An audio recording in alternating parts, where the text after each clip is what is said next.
TikTok එකෙන් ශ්‍රී ලාංකික කැෂු brand එකක් හදලා අද හැමෝටම රසම රස කැෂු බෙදෙන මිනුවන්ගොඩ සුභාෂිනී. හායි මගේ නම සුභාෂිනී. මගේ වයස අවුරුදු 33යි. මගේ බිස්නස් නේම් එක ශ්‍රී ලංකන් කැෂු. සිංගල් මම් කෙනෙක් විදියට තනියෙන් තමන්ගේම හයියෙන් අද සුභාෂිනී එයාගේ කැෂු බ්‍රෑන්ඩ් එක හදලා තියෙනවා. ඒ ශ්‍රී ලංකන් කැෂු. කොවිඩ් කාලේ තමයි ඇත්තටම එහෙම අයිඩියා එකක් ඔළුවට ආවේ. තාත්තා කරගෙන ගියපු බිස්නස් එක කැෂු. ඒක මම හිතුවා එතනින් එහාට අරගෙන යන්න ඕනේ කියලා. රසම රස ಜಾති 7ක් අද වෙද්දි ශ්‍රී ලංකන් කැෂු ඔබට මිලදී ගන්න පුළුවන්කම තියෙනවා. අපි ළඟ මේ වෙද්දි තියෙනවා අයිටම්ස් 7ක්.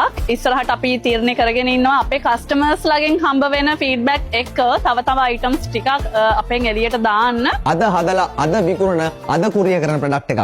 ඒකයි ශ්‍රී ලංකන් කැෂු හරිම රසවත් වෙන්නේ. අපේ බ්‍රෑන්ඩ් එකේ විශේෂත්වය තමයි අපි දෙන ෆ්‍රෙෂ් එක. අපි දෙන ක්වොලිටි එකට මේ ලංකාව ඇතුලේ වෙන කොහෙන්වත් ගන්න නැහැ. අපි උදේ හැදුවා හවස කුරිය කරා. තමන්ගේම හයියෙන් මේ කැෂු ව්‍යාපාරය ගොඩනගන්නේ අද TikTok එකෙන් සමාජ මාධ්‍ය වලින්. මගේ පළවෙනි අඩිය තිබ්බේ මම TikTok එකෙන්. දැන් TikTok හා සමානව මම මගේ Facebook page එකත් කරගෙන යනවා. ගෙදර ඉන්න ඕනම කෙනෙක්ට ඕනම දෙයක් සෙල් කරන්න පුළුවන් හොඳ තෝතැන්නක් තමයි සෝෂල් මීඩියා කියලා කියන්නේ සමස්තයක් විදියට. හෙට මුළු ලෝකෙටම ශ්‍රී ලංකන් කැෂු බ්‍රෑන්ඩ් එක අරන් යන්න සුභාෂිනී වැඩ කරනවා. විදේශ රටවල් වලට අපි ඉස්සරහට බලාපොරොත්තු වෙමින් ඉන්නවා ඩිලිවර් කරන්න. දැනට එහෙම අපේ ෆැසිලිටි එකක් නැහැ. ඉතින් ඔයගොල්ලන්ට පුළුවන් පිට රටක හිටියත් ලංකාවේ ඔයා ආදරය කරන ඔයාගේ අම්මා තාත්තා දුව පුතාට අපිට කියලා ඕඩර් එකක් දාගන්න ලංකාවේ ඕනම තැනකට අපි ඩිලිවර් කරනවා. සාමාන්‍යයෙන් සැමියෙක් නැති මවකට අද සමාජයේ අභියෝග රැසකට මුහුණ දෙන්න වෙනවා. ඒ හැම අභියෝගයකටම කිසිම වෙලාවක සැලෙන්නේ නැතුව සුභාෂිනී මුහුණ දෙනවා. හැම කාන්තාවටම සුභාෂිනී දෙන්නේ ආදර්ශයක්. මට පුළුවන් නම් අනිත් අයටත් අනිවාර්යයෙන්ම පුළුවන්. මොකද මගේ ජීවිතේට ආව ප්‍රශ්නත් එක්ක මම වැටුණා නම් අද මෙතන නෙමෙයි ඉන්නේ.